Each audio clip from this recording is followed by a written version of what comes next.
Members, we are going to proceed with continuing our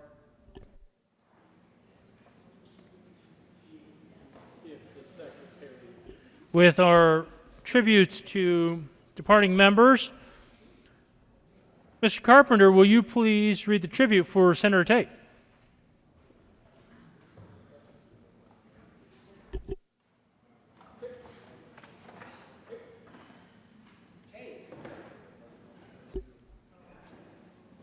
The Colorado Senate, convened in the second regular session of the 72nd General Assembly, hereby extends heartiest congratulations and commendations to Senator Jack Tate.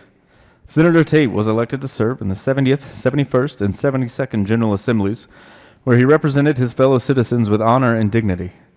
During his tenure with the Senate, he served with distinction as the chair of the Senate Business, Labor, and Technology Committee, and as a member of both local government and finance committees, as well as the Health Insurance Exchange Oversight Committee, the Statutory Revision Committee, and the Joint Technology Committee.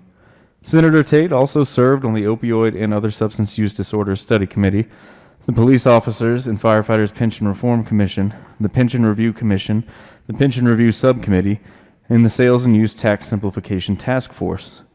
The citizens of Colorado and the members of the Senate express gratitude for Senator Tate's exemplary service to our great state, and we wish him well in his future endeavors. Given this 12th day of June, 2020, State Capitol, Denver, Colorado, signed, Leroy M. Garcia, President of the Senate. We'll now hear from members who wish to speak regarding Senator Tate.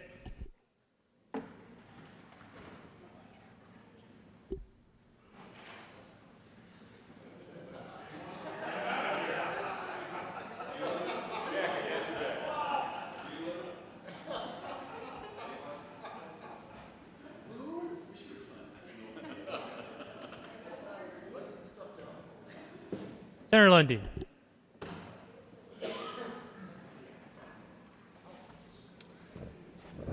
Thank you very much, Mr. President. Again, I guess I ask my colleagues latitude to pull my mask down. It feels kind of odd doing these tributes with a mask over my face, so with your forbearance, you will have to look upon me.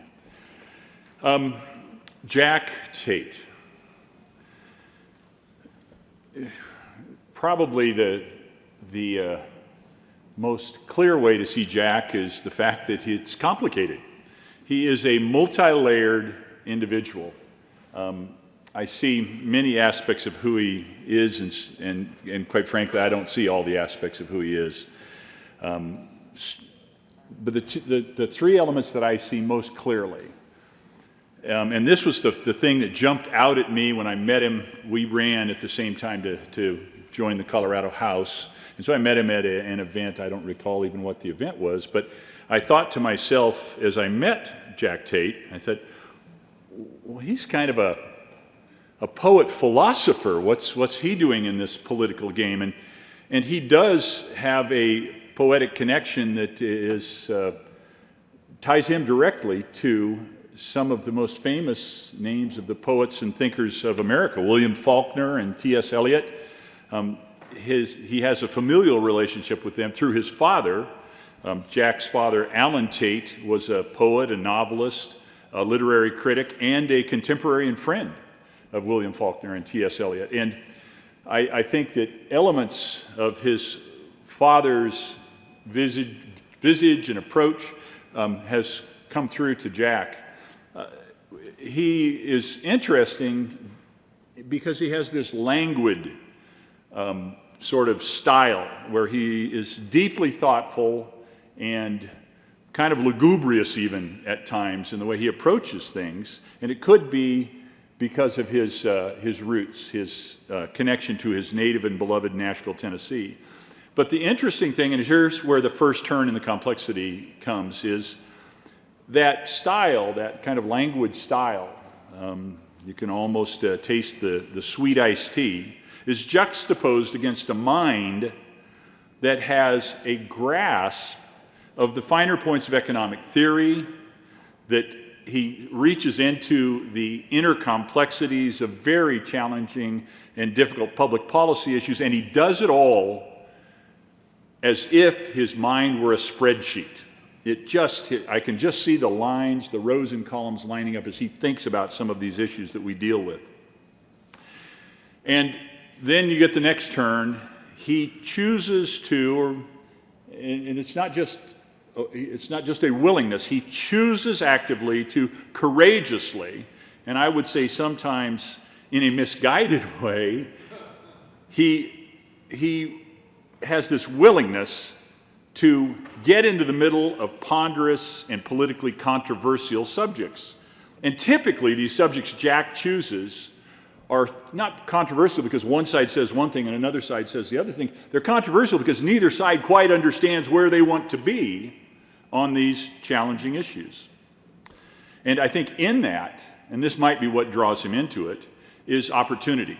A real opportunity to get your hands on and have a meaningful impact on the challenging, big, complicated issues that we're trying to deal with. And in the gray space, where neither side of the aisle knows exactly where they want to go, he sees the opportunity to make a difference. So I see the picture of a man who has kind of the style of a poet, the mind that works like a spreadsheet, and he is constantly spoiling for a complicated public policy debate or fight, you could even see. Jack, it is almost as much fun to watch you work as it has been to work with you. And I hope, in fact, that the friendship that we have developed will be a friendship for life. I want to acknowledge that your lovely wife, Kathleen, and 2 of your 3 children are with you here today. So thank you very much, sir. It has been an honor to serve with you, and I'm grateful for this time to reflect just briefly on a couple elements of how much I enjoy you. Jack Tate, thank you. Senator Todd, followed by Senator Crowder and Senator Quorum.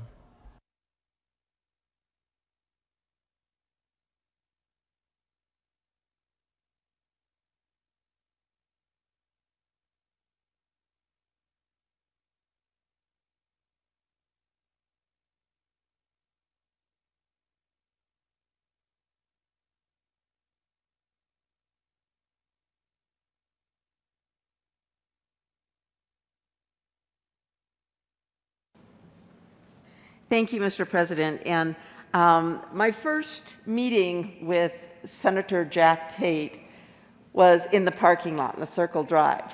This car was parked next to me, and it had the audacity of having a Duke sticker on it. And I thought, oh my goodness, this is going to take the grace of God for me to be nice to this person, whoever it is. And so I still didn't know whose car it was. And it wasn't until, I don't know, a couple weeks later, and I guess we were both going to the car at the same time, and I said, oh, is this your car? And he said, yes. And I said, well, did you put that sticker on, or was it by accident? And he said, well, no, it's a supporter of Duke. And I said, well, in all candor, I am a diehard Jayhawk. And I said, this is really pushing the limits. You know, I said, to heck with Democrat, Republican, you know, let's talk basketball here. And so that's where our relationship and our friendship really started. March Madness will always be something that we have fun talking about, and Senator Priola and I also with KUCU and going back and forth. And so the comment I made last night about be careful not to judge someone before. And then he started talking, and I said, well, where are you from? And then we came to know a little bit more about each other. And he was serving in the House, and I was in the Senate at that point.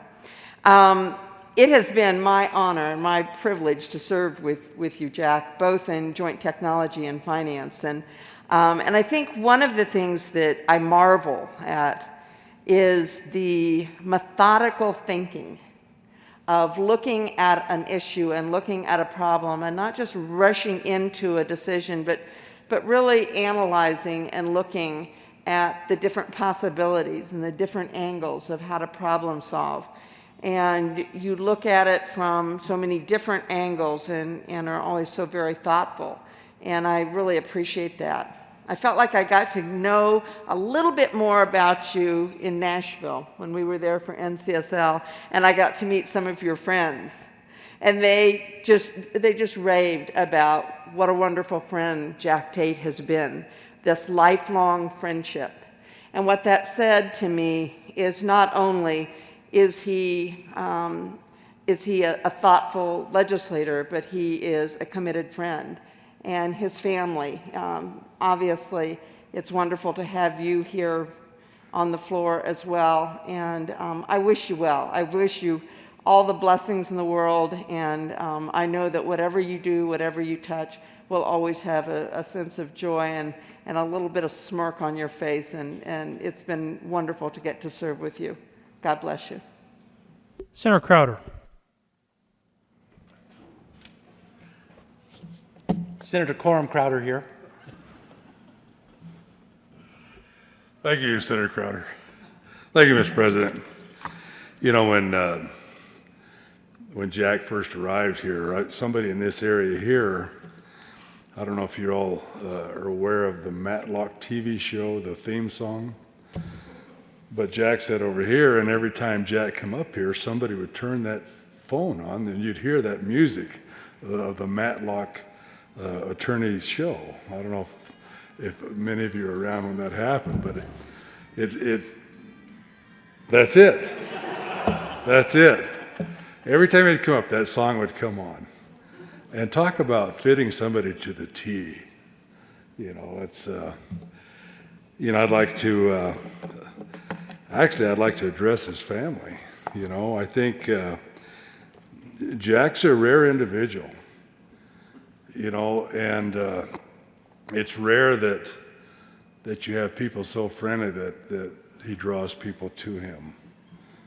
And, you know, it's very impressive to be around. I know what he would call me on times to support him on a bill, and I said, well, whatever it is, Jack, I'll support you. Because I knew that whatever he was involved in, I would probably go along with anyway. So let's just quit wasting time, and I'll say, yeah, and we'll hang up. But that's the kind of guy he is, you know. So I think you ought to be proud of your dad and your husband. You know, he's a very unique individual. You know, and I think that whatever he does from this point on, he will be very successful. And it's been a pleasure knowing you, Jack. And I wish you the best. Adios.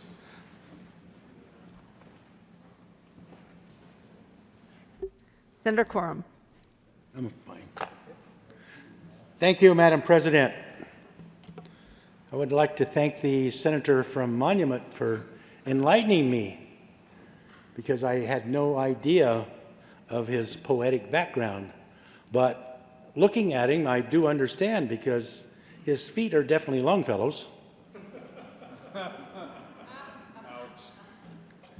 Jack, it has truly been an honor to know you. And I got to tell you, I absolutely love his smile. And I tell you what his smile reminds me of. Have you ever been around a little 3 or 4-year-old child that has messed their pants? And they walk into the room with this big smile on their face and saying, I'm going to stink this place up and there's nothing you can do about it.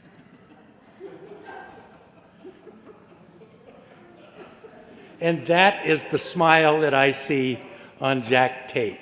And I honestly, I can't look at him without smiling back, because it's always there. And these little cogs up here are always turning. And, you know, I appreciate that. I think he's a bit of the outside of the box thinker that I think I may also try to aspire to someday. But you know, you've been a great friend, and I promise I have lots of relatives in Tennessee, and I will give you 6 months to get adjusted before I tell them you're there. Thank you. Senator Smallwood.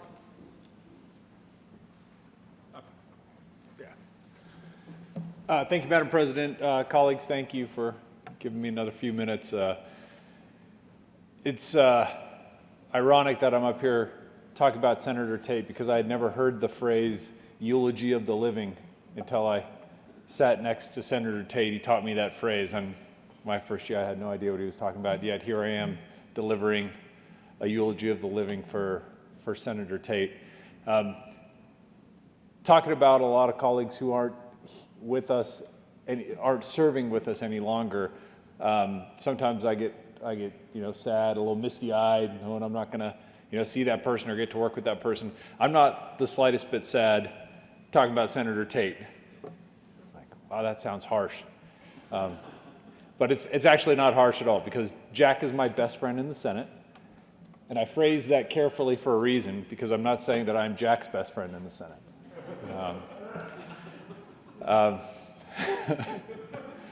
But Jack's my golfing buddy. Jack and I choose to recreate together. We get together for meals. We get together for sporting events.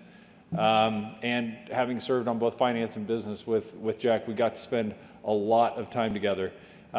Jack's, I think, the only person that thought that I would be here, because I wasn't supposed to win an election, and just serendipitously, if that's a word, because of that, I ended up walking neighborhoods with Jack when he was running for re-election.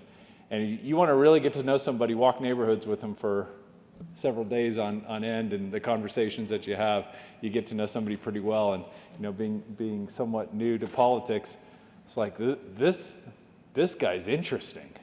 This is not like the political types that I've met in the past. There's a lot more to this guy. And I will tell you, the first thing that struck me was how absolutely authentic and genuine he is. I was expecting somebody who was putting out this image that wasn't really him. I was trying to pretend to be somebody else. And I will tell you, that is not Jack Tate. What you see is what you get. Everything has already been said by the good senator, from Monument about his mind and the way that he thinks and the way that he works. But you can trust him. He works so hard. I did a town hall on a virtual town hall for folks in his district, and I basically warned them that when you're going to elect somebody in this district, you better be prepared to elect a workhorse, not a show horse, not somebody that's looking for accolades and to do and say the right things politically, but somebody who is going to take on the absolute biggest issues, work with both sides of the aisle, work with both chambers, and absolutely get things done. That's what I told him. And because to replace Jack Tate in this building is going to be very, very difficult. So I know most of you feel the same way that I do about Senator Tate. He's just a gem to Kathleen and his boys. Look forward to hopefully more social events in the future as time will finally permit. It'll be great to get together, like Jack and I have said for 3 years we would do more of. So I look forward to that. I look forward to visiting you, no matter whether you stay in our state, move someplace else. I look forward to continuing our friendship. It's going to be a lot of fun. Thank you for everything that you've taught me, and very best wishes to you and your family.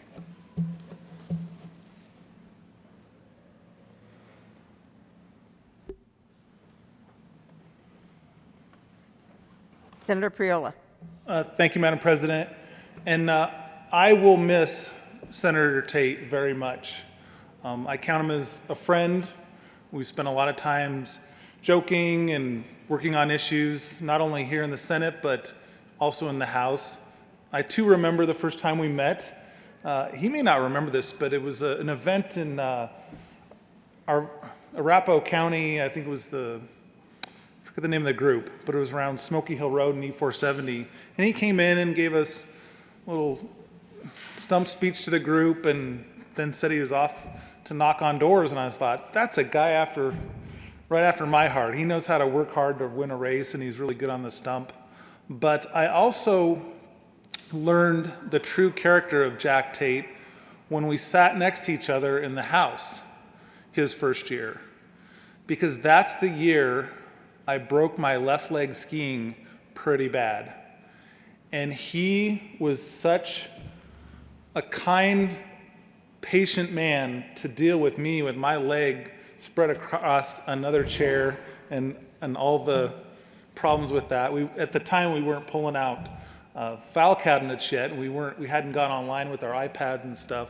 So there was a lot of movement back and forth, and there's Representative Priolo with his leg and couldn't move, and he was very kind and very understanding, and I will never forget that. So we also spent some time in Nashville, and we spent a lot of time with his family, recreating and little golf, and I hope we can do more of that. Maybe we'll do a little more door knocking this summer, but maybe in the future, in other years, we'll do some more golf and swimming. We also share a love of sports. You know, a lot of times we spent time together enjoying CU games, and I already gave him the invite to the Titans-Bronco game this year. Hopefully they play it. So anyway, Jack, your intellect will be sorely missed, but also your boyish charm. I kind of describe Jack as a mix between a college professor and your junior high buddy that likes to get into mischief. So he will be sorely missed. Thank you.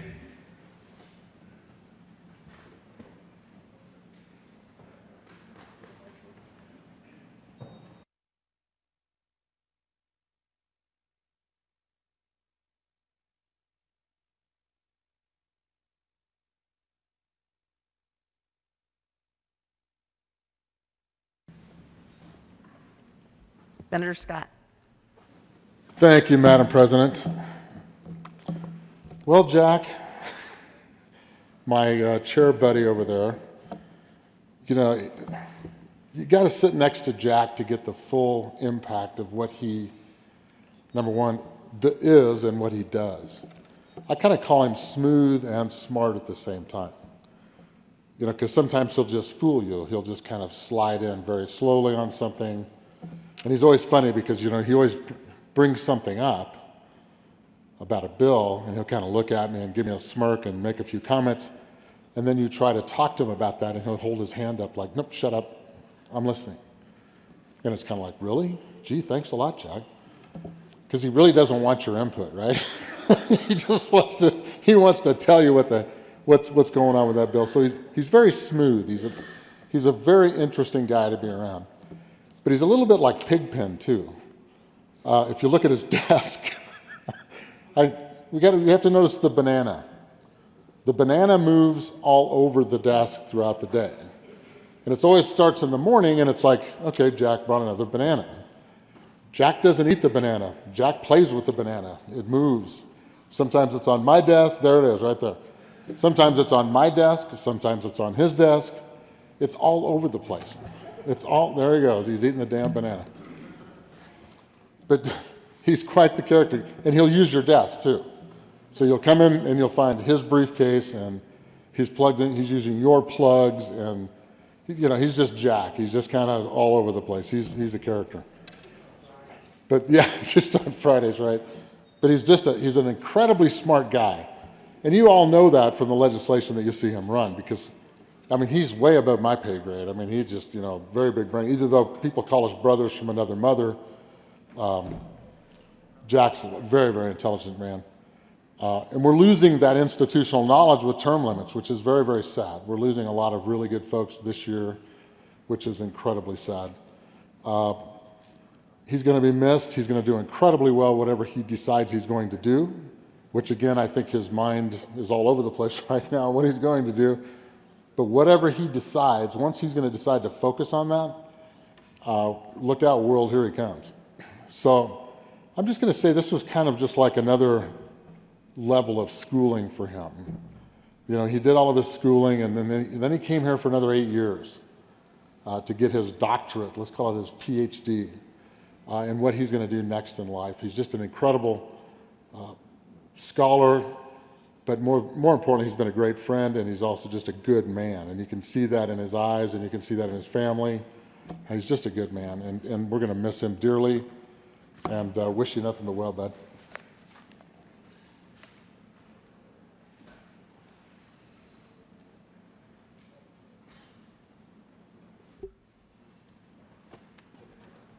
Senator Cook. Thank you, Madam President. I'm a little PO'd after hearing Senator Smallwood talking about Jack being his golfing buddy and hanging out buddy and everything else, because I've gained a roommate, an office mate over the last 2 years. When I became the assistant minority leader, I took over the old President Garcia's office. So it's kind of big, and I have a couch in there. And I told them, everybody at the first caucus, I said, "Hey, anybody wants to use my office? Go ahead. Mi casa, su casa."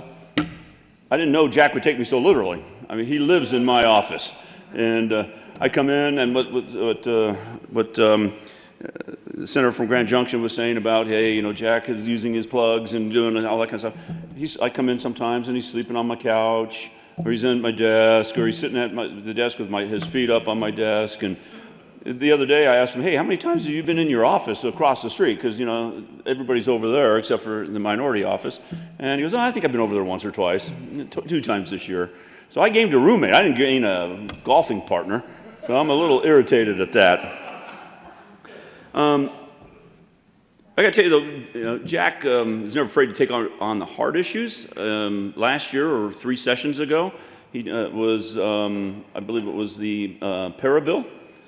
And this year it was the RTD bill, but that got kind of cut short because of, what's going on. But he's never shied away from taking on those hard issues, which I really appreciate, until he tries to talk to me about it. And, or when he comes down here and talks about it, because to be honest, everybody's talked about, how smart he is and his wit and how he uses the word, and which is all true. But I gotta tell you, I don't understand half of what the hell he's talking about when he is talking to me.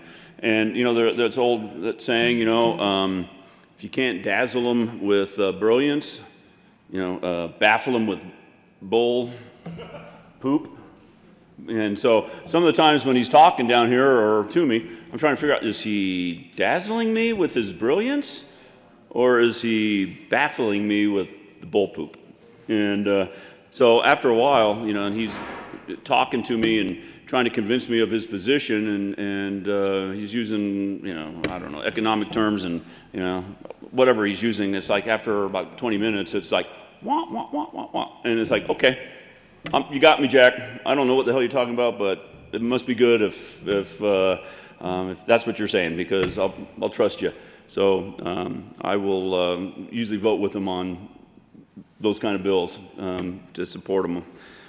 Anyway, it's been a pleasure living with you for the last 2 years in my office, and you're going to be sorely missed. I'm sorry you can't run it. Well, you can run again. I'm sorry you're not going to be running again. But I'm going to have a little bit of payback if you move down to Nashville, or if you ever go down there to visit. I'm going to move in with you for a week or so and eat your food, drink your Diet Coke, eat your chocolate kissies, and throw my dirty underwear and socks on your floor. So, deal. So anyway, Jack, it's been great knowing you, and I hope you're not a stranger down here. So appreciate it.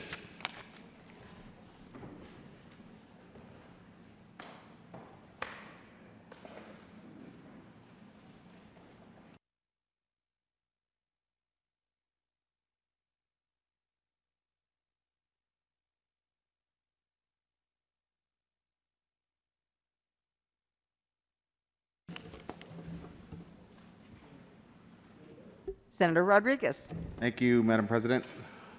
John Tate, I've only been with you a year. Doing these tributes has been interesting for me. I was kind of listening and wasn't sure what I was going to say to everybody. And I was like, man, I have to say something about Senator Tate. And I was like, I got to think of something nice to say, and I couldn't. So I'm glad all these guys came up and spoke before me. So it's great to hear all that great stuff about you. But this year we ran a bill together, and it was a lot of fun, and I enjoyed it. Your financial knowledge is very good. I know how fiscally responsible you are, but by your ability to borrow from me constantly and never spend any money. So I appreciate that about you. But you taught me a lot and how to fight for bills, and I appreciate that. I just learned today if I just talk to Senator Cook for a long time, I can get him to a yes on my bill. So I continue to learn. So thank you very much for that. But it's been an honor to serve with you. I hope you're around. I didn't even know you played golf, so we'll have to do that at some point here once we're done. So thank you for all you've done, and it's been great to get to know you.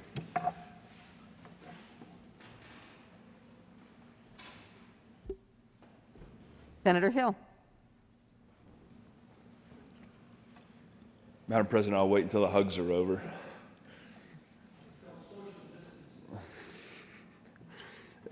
Thank you, Madam President.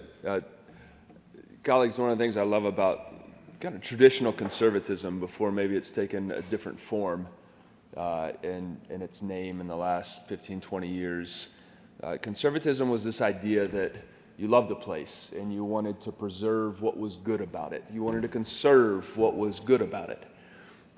It wasn't it seems the mindset right now and on both sides of the aisle at times can be, I love you, you're perfect, now change, right? I love Colorado, let's go change it. And it really is I think the worst approach to politics. And for Jack, what I've always appreciated about you, having grown up in Virginia myself, is this Southern understanding of how short we actually live within the community we live within, that there are many generations back and there are many generations to come. And part of our real task is to keep what is good, to work for betterment, but to keep what is good and not to take ourselves too seriously on that front. I have loved the opportunity to tackle some challenging issues with you. Issues where we knew probably from the get-go, like, hey, this is going to be huge, and if it happens, we'll be very surprised ourselves. It is a real treat. I have been encouraged by the patient thoughtfulness and conservatism you have brought to the Senate in the years we have gotten to serve together, and is one of the few things perhaps I will miss about being in this room is the opportunity for a conversation with you on a random topic at a random part of the day. It's a real honor, sir.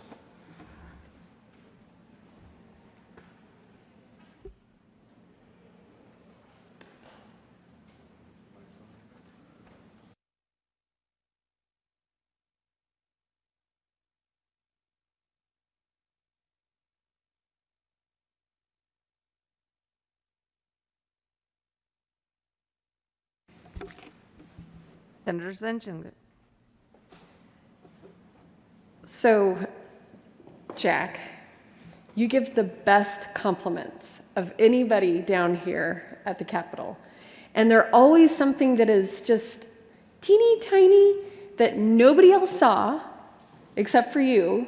And it just like makes you feel so smart, or it makes you feel like you worked really hard, or that like somebody saw me and we connected. And it's really encouraging. It makes you feel like what you're doing down here is not for nothing. And I really admire that, because it's subtle and it'll be usually very well timed when somebody is having a bad day, or somebody worked really hard and they got something through and nobody really noticed or paid attention except for you. And then you would come over and you'd say, you know what? I admire how hard you worked on that. Or you would pluck out some sort of obscure policy and you'd say, good job on that. It was always heartfelt, it was always honest, it was always encouraging, and it always made my day. So my compliment to you is that you are the best complimenter that we have down here, and I'm really gonna miss it. So congratulations, and good work.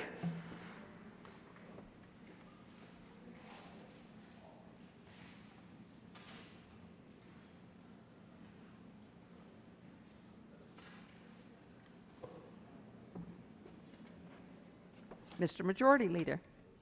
Thank you, Madam President. Jack Tate.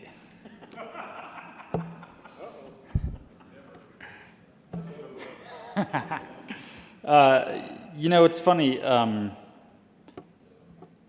really didn't like Jack Tate when I first met him. I know. I like you now. But yeah, I know. I wanted that emotional pause. I know your heart skipped a beat. The first time I really had a conversation with Senator Tate was, I think I was running some of you may remember I was running that battery bill with Kevin Lundberg.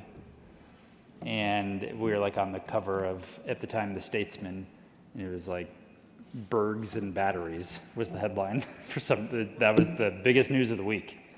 Bergs and batteries. And Jack killed my bill. That's right, you guys think your father is this nice guy. And he kind of strung me along.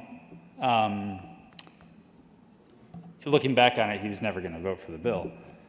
But I definitely thought I had hope and that he was thinking about it. And in committee, he still hadn't told me really how he was going to land. I mean, he knew he was going to be a no vote, but for whatever reason, he was messing with me, and he wouldn't tell me. And then when it came down to the vote, and I think you were the chair of the committee, actually. And so he was the last vote, too. So there's a lot of suspense. And I just remember the whole time when it finally was time for him to speak, he gave quite a speech. I didn't know what the hell he was talking about. But it was about electrons and, like, technically how batteries work and his experience with batteries and demand-side management. And I think I realized I didn't really know what I was talking about, apparently, when it comes to this policy. And I learned a lot from that experience, because in some ways, I think I kind of at the time thought I was some hot shot and I knew about the things that I cared about. And Senator Tate didn't agree with me on the policy, but he knew what he was talking about. And I think that was one of my first experiences of having that disagreement with somebody on a policy, that you realize the person wasn't just a no because I'm a Democrat or what. It wasn't that superficial disagreement. It was like a actual thoughtful, articulate reason, and he just wasn't there. And I think we reintroduced the bill the next year and you voted for it. But it was I was pissed. But looking back on it, it was a really good learning experience, I think, for me. So I'm not going to say thanks for killing my bill, but I guess I got something out of it. But the funny thing is and then I think my next experience with Senator Tate was working on VSPCs, voter service and polling centers, and that was quite a fight. And I think I killed your bill that year, so I got even with you, even though I was in the minority. And I remember this night where things got a little screwy, kind of like they've been the last few days. And we're here late debating voter service centers, and you gave a long speech about hamburger shops. And I remember it really ticked off the senator from Aurora. And then Senator Fields started talking about hamburger shops, and we were talking about hamburger restaurants for quite a long time. And I've actually, one day I've gone back and I pulled the tapes recently. And it was a bizarre conversation about hamburgers, even though we were talking about polling sites. And I think there was a moral there, or a theme. I have no idea what it was, but it made a whole lot of sense to Senator Tate. And in some ways, I think, came back probably the following year, and I think we worked on voter service center issues and poll watchers with your friend Harvey. 2 or 3 of you know who I'm talking about.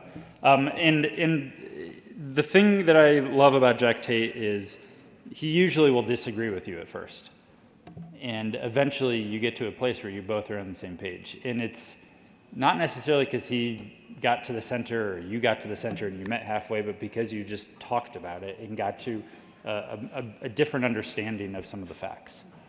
And I think the thing that I respect the most about Jack Tate is he's always looking for the big deal, to be a part of a big, deep conversation, and is often looking for a bill that can be the vehicle for that deep, big conversation. And we ran a bill together on blockchain. I don't know what the hell blockchain is. But I got a lot of press hits about how I'm an expert on blockchain because I ran a bill about blockchain with Jack Tate, and he definitely knows what it is. And again, it was one of those moments where I don't know what he was talking about most of the time, but I got a benefit out of that, and that was that people think I'm an expert on blockchain now. And maybe I'll go into the blockchain industry after my time here in the Senate because of Jack Tate. But in all seriousness, the big fight is what he is always after, and I really respect that. And I think the ultimate big fight is the death penalty repeal. And in some, over the interim, you walked into my office, I think, and you started telling me about a book you were reading. And that was when we started the conversation of, where are you on the death penalty these days? And that's not to go into a conversation about policy, but it is, I think, exactly how we should approach this work more often, where after deep conversation, introspection, and talking about the academics and the philosophies of the issue, that we're open and willing to come to a different conclusion than where we started. And I think Jack has taught me that, and I know so many times I've seen that exemplified in you, especially in these last couple of years, with the big fights that you're chasing and wanting to be a part of, and usually get to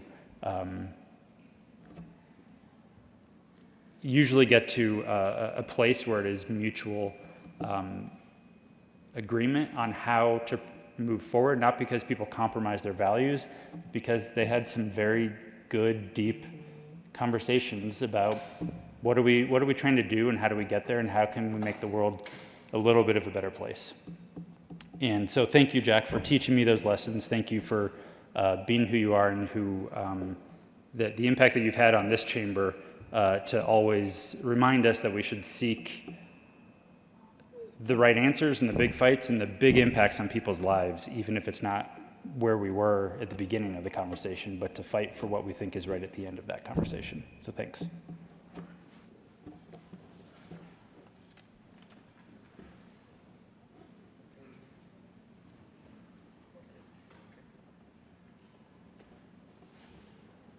Mr. Minority Leader. Thank you, Madam President. Ooh, little feedback there. Senator Tate, thank you for your effective negotiation skills, your ability to express complex issues in simple terms, and for your love of hockey. Jack and I spent, or I guess he probably spent more time than I did, but we have both lived in the South. And we like to humor ourselves in speaking with a Southern accent and as gentlemen. And part of the fun is we take as much time and speak as slowly as we possibly can to arrive at a completely simple and obvious answer. People in the South sometimes, speak slowly and do that, and it's fun. We enjoy self-deprecating humor, and we both enjoy hockey.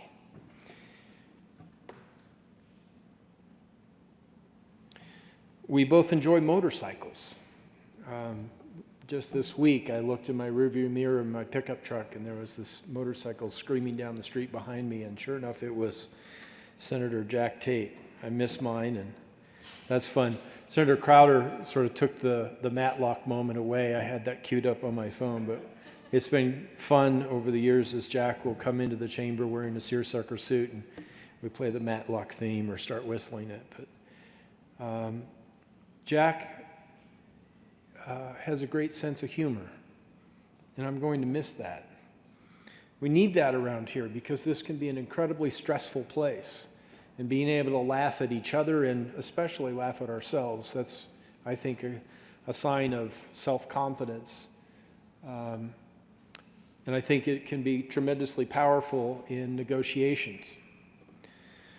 Jack has an incredible mind, and he can hold, we've heard before, the sort of spreadsheet. He can hold volumes of data in his mind and be able to see opportunity and challenge, and that's critical in negotiation skills. Jack was Senate sponsor of the para-reform bill. I think Speaker Becker was the House sponsor when she was majority leader. I was majority leader here in the Senate, and Jack would come into my office and start talking about all these numbers, financial perspective of how para works and how the reform would work, and if we make this change over here, it would change that over there. And then he would go into the interpersonal dynamics of conversations that he had with Speaker Becker, then majority leader, and he was in his element. I don't know that I've seen Jack more happy than when he was negotiating the para bill, except maybe when the Predators beat the Avs.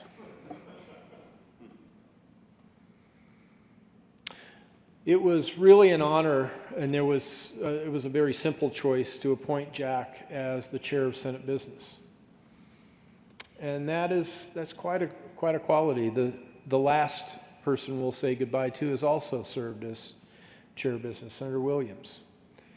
I had that honor. And Jack's predecessor in the Senate, Senator David Ballmer, served as the chair of the Senate Business Committee. I think there's something in the water or the air in southern Arapahoe County and northern Douglas, and obviously in the Stapleton DIA area out in northeast Denver. Jack was such a reliable chair. If there was any doubt, if there was any question, if there was an issue, he would come talk to me. The communication was very clear, but chair of business and also a member of finance. And Jack had the opportunity to do something very rare in this chamber. I had the opportunity to do it once. We've both killed the president's bill. There was a bill that President Grantham carried that I was somewhat concerned about, and the lobby was expressing concern because the majority members of Senate Finance had said where they were going to be on that bill. But Jack also enjoys, in this sort of self-deprecating style of his, he enjoys not answering the question of how will you vote. He enjoys leaving the lobbyist hanging and stressing and working harder for their position. And I called Jack in and said, okay, well, I know what my position is on that bill, but the Constitution prohibits caucus positions. What's yours? And he kind of smiled and explained that he was, maybe leading on a few people in the lobby. And then he tried to do that to me. And I don't think as majority leader I ever actually made this threat, but those of you who have served for committee chairs, you probably know this. This bill will fail in your committee, but the only question is, will you be chair of it?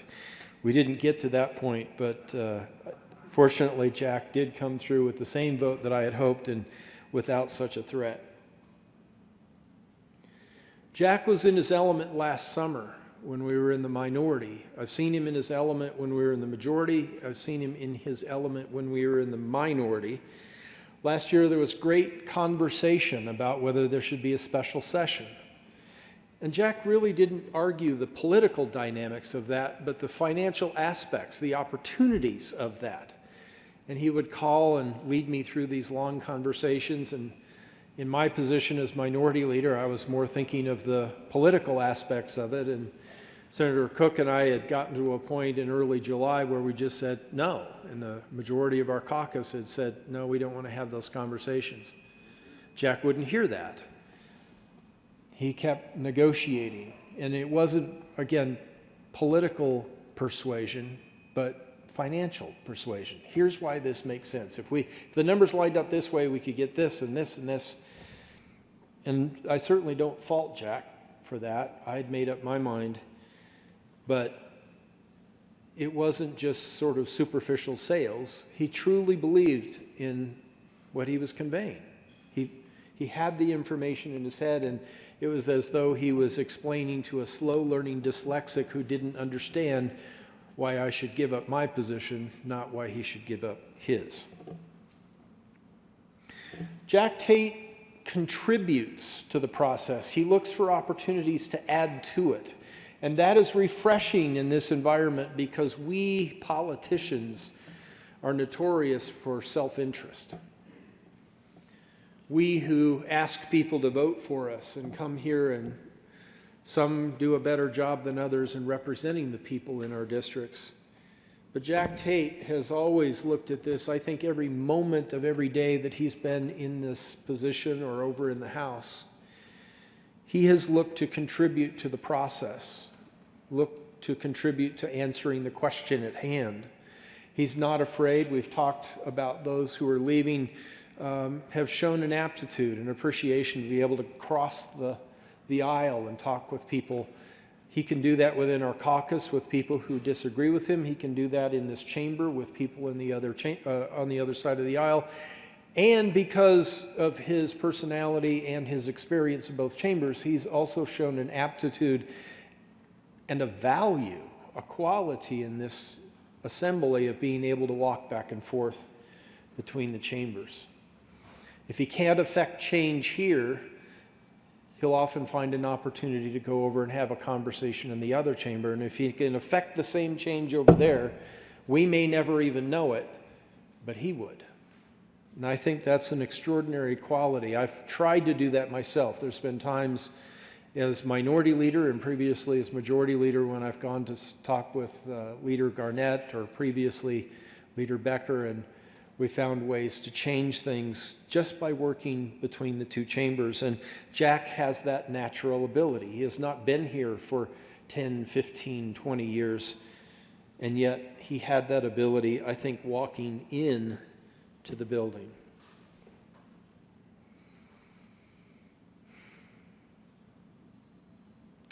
I'm going to miss Jack, and I'm sad that he has decided to not seek re-election. He's a friend. Obviously, I'm not his best friend. We all figured out who that is. He doesn't hang out in my office because I'm obviously not as cool as the former sheriff. Kathleen, I want to say thank you for sharing your husband with this assembly and this chamber. I want to thank you for the day that the four of us, Diane and I, and you and Jack, went to see a hockey game. And we just got to be four people, not two senators and their spouses, but just four people just hanging out. Thank you. Thank you for your hard work in the medical community. I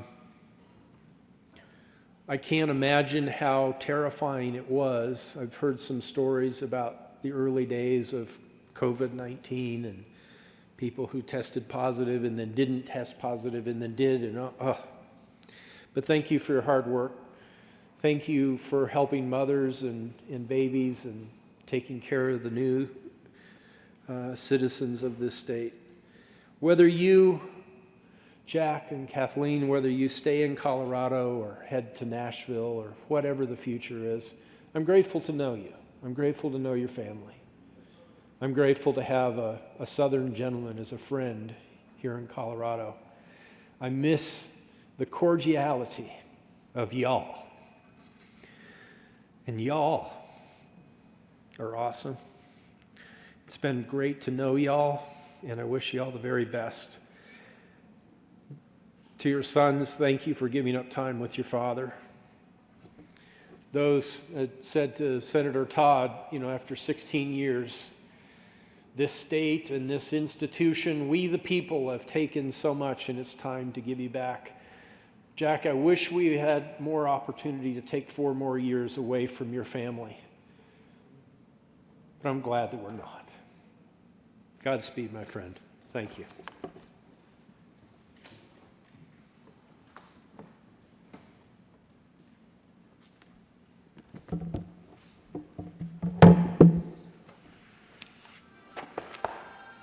There you go. Those the bagpipes? Senator Jack Tate. Thank you, Madam President. And yeah, I actually took some notes here because otherwise my brain's like my desk and I wouldn't necessarily remember what I wanted to say. I do know that I can't,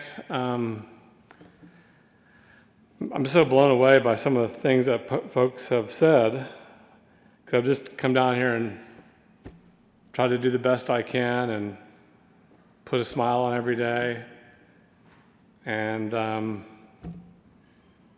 kind of give to this building, give to this institution, but I'm left at the end realizing that I've kind of received more than I've given in a lot of ways. I first want to thank my family for the sacrifices they've made. You always hear that, but my family has sacrificed a lot.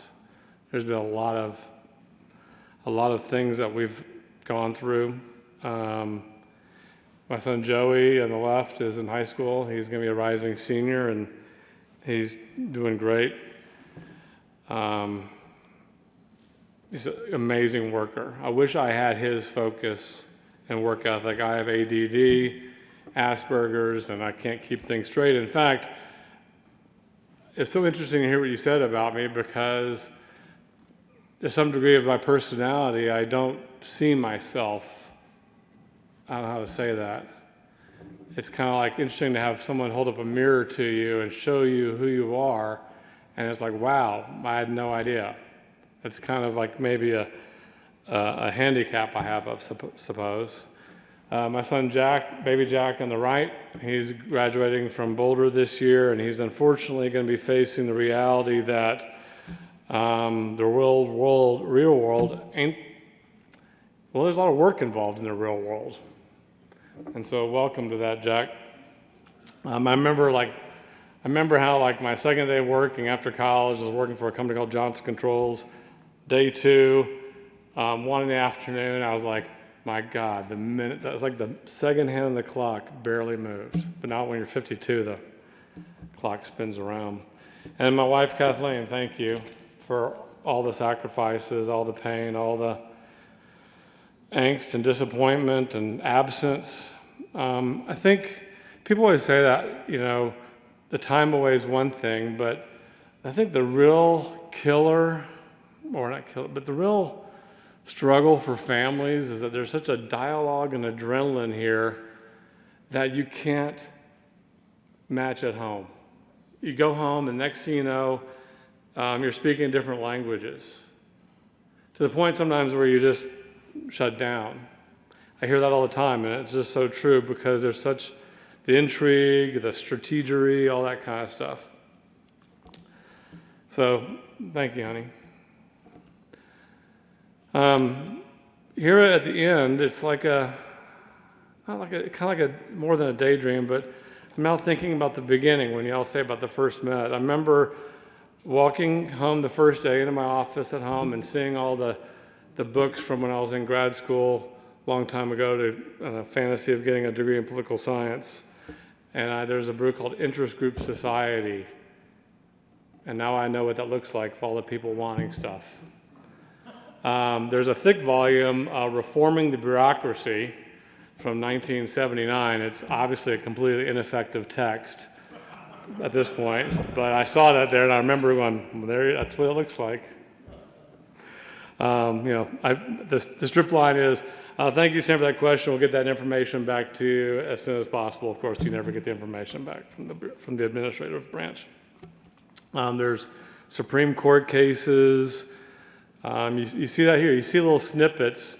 I remember, in a statutory revision committee, people saying that we should say what the law is here because of what some court decision was. Like, we have to change our voice and our ability to say what the law is because of a court decision. We can still say what the law is, even though, as Senator Foote knows, it may not hold in a case in court. That's kind of, I guess, I don't believe in judicial exclusivity, I guess would be the term, Senator. I'm just grateful to kind of see in real life that stuff, to see all you, the human beings behind that. Just really grateful. There's no experience like this. I think one of my colleagues, maybe Senator Jim or Kevin, said, you get like 3 master's degrees down here, you just don't know what the degrees are in specifically, but that's what it's like. And here I'm at the end now, and I can't believe it just happened so quickly. I think at this point I should just kind of pass on the wisdom I learned. I should say the wisdom I have to give you. Okay, that moment's gone now. I said I'm going to tell you what I wish were the case. I wish there was more bipartisanship, and I don't mean like as we see it. I wish the culture rewarded it, because the governing party here either represents a minority of the people or the minority of the geography, and really it's hard. How do you get a unifying voice for everyone in Colorado? And the culture, I wish, rewarded that, rather than just rewarding binary results of home runs or not doing anything. I wish there was more listening. I've heard that term a lot lately. We need to do some listening. One party wants 5, and they say 2 + 2 = 5. We have someone saying, well, actually, 2 + 2 = 4. And it's because, well, they want 4, they must be bad, they must be wrong. No, maybe the guy knows what math is. I'm not talking about me, I'm talking about one of these smart Alex over here. How about asking them to help you come to 5? Because I think both sides have genuine interest in good things for Colorado. I wish we just did more of that. I wish a lot of people just didn't see this as a game. All the people out here, the politics of personal destruction, optics, zinging people. I wish there weren't so many people, especially I think some of the young people, think it's a game. And it's really not a game. These are real lives out there. And I think when I think about all that at the end, I realize I didn't come here with an ideology. I campaigned on being me. I like to solve problems. Here's what I'm about. I guess in a political science dichotomy, I came as a trustee, not delegate. And I just came here to figure stuff out. But at the end, I realized discovered your ideology at the end, and I'm much more about figuring out a place to go that works for people, and I don't care about the car. I don't care how many seats are in it, or what color the car is, or how, how many cylinders in the engine. I think I could have done better if I'd had some clear vision of like that ahead of time. I'll miss every one of you. I'll miss senators. I really value so much all the time we spent together. I miss the swirl of the experience. Someone gave me that term, the swirl. I'll miss the seasonality, like a semester of college. And I'll take away not so much the sense of like the politics or bills, but just the little moments you have with people that you just don't have otherwise. Walking around with Kevin the final days of the 2018 session, just strutting the hallway. It's hard to explain what that was about, but he knows what I'm talking about. Or grabbing a smoke with Jim and Robert, or just a laugh.